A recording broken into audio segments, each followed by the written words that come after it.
cahaya yang membakar kegelapan.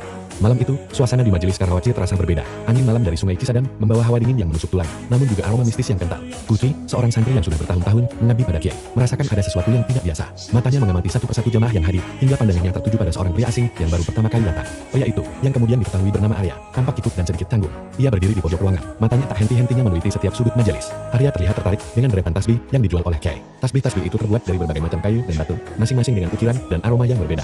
Assalamualaikum, Mas, sapa Kuci ramah, menghampiri Arya. Selamat datang di majelis Karawaci. Ada yang bisa saya bantu?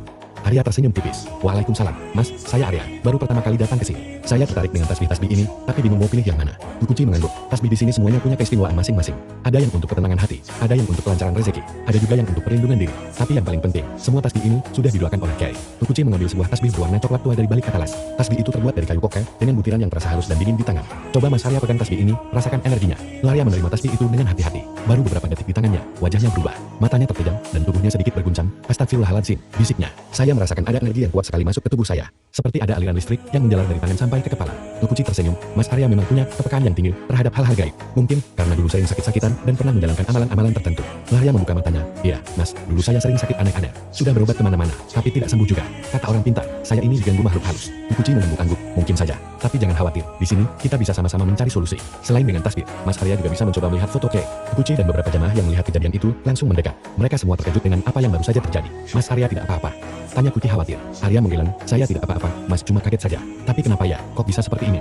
Kuci berpikir sejenak. Sepertinya ada sesuatu yang tidak beres dengan Mas Arya. Coba sekarang Mas Arya pegang jari saya. Kuci mengulurkan jarinya ke arah Arya. Arya ragu-ragu, tapi akhirnya ia memberanikan diri untuk menyentuh jari Kuci. Baru saja jari Arya menyentuh jari Kuci, tubuhnya menegang, matanya membelalak, dan otot-ototnya mulai kaku seperti orang yang hendak kesurupan. Arya mengeluarkan suara rintihan yang mengerikan. Kuci segera bertindak. Ia menarik napas dalam-dalam, lalu mengucapkan kalimat tauhid dengan suara yang lantang. La ilaha illallah. Belum selesai ia mengucapkan kalimat itu, tangan Arya kembali terpental. Tubuhnya limbun dan hampir jatuh. Namun Kuci dengan sigap menahannya. Arya terengah-engah, keringat dingin membasahi wajahnya. Saya kenapa ini Mas? Tanyanya dengan suara gemetar. Mas Arya, sepertinya setengah dikuasai jin, jawab Kuci dengan tenang. Ruh Mas Arya lemah, jadi ketika terkena energi dari tasbih Kiai, foto Kiai, dan jari saya, jin fasik yang menguasai tubuh Mas Arya langsung tersambar.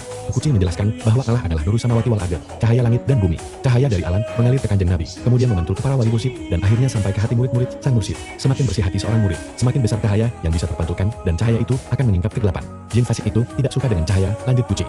Mereka lebih suka dengan kegelapan dan kekotoran. Makanya, ketika Mas Arya terkena energi dari tasbih dan foto Kiai, jin itu langsung berontak. Malam itu, Kuci dan beberapa jemaah senior lainnya membantu Arya untuk membersihkan diri dari pengaruh jin fasik.